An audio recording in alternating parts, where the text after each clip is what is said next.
let's say between 5 million ARR and 20 million ARR. What are the most common mistakes that you see companies make as it relates to pricing? And in turn, what does good look like? If a company is really good, they've effectively established pricing as a practice internally. What does that look like? Can you speak to both of those? Yeah. So the first one is not acting on it. This is definitely the biggest challenge, I think, for the companies, and the biggest mistake. So frequently, especially when the companies are growing quite fast, it's like, okay, let's invest more in leads, let's invest more in marketing, and it will go well. And then pricing, is this elephant in the room. Every now it works, so let's not just touch it, because if we touch it, it breaks. So this is the first one.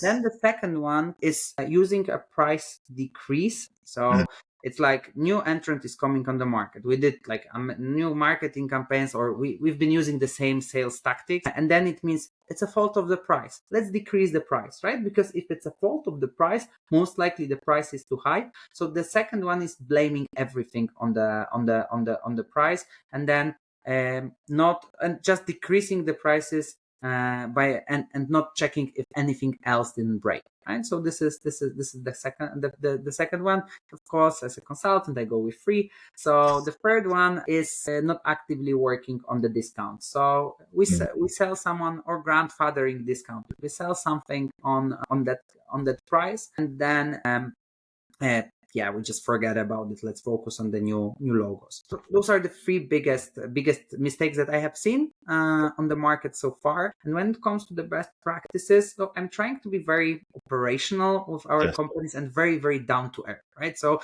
the best practice would have been to make it, like a study a year, and then having 2 FTEs focused on price.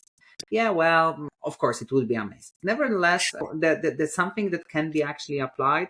It's a process where you, at least in your analytics, have one person who is at least half dedicated to the pricing. And if you're in between 5 to 20 million ARR, you should be capable of achieving it.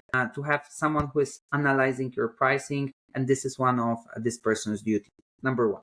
Number two, and maybe this should be number one, in the board, in the C-level, someone should have also a pricing hat. So within your this person's responsibility should be pricing. Right now, frequently, you just don't know, right?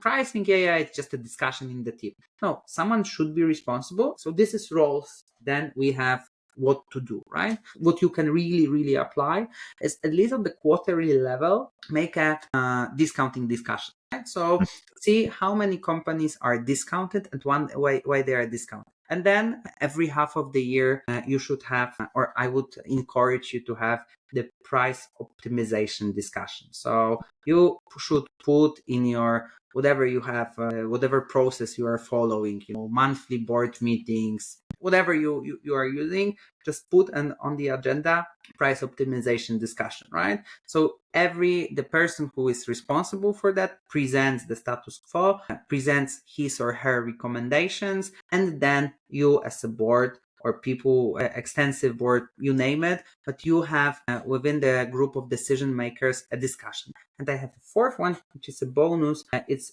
terms and conditions. See, for example, if it's possible to increase the prices in time, right? It's still a lot, but I think this is feasible for the companies of the size that you've mentioned.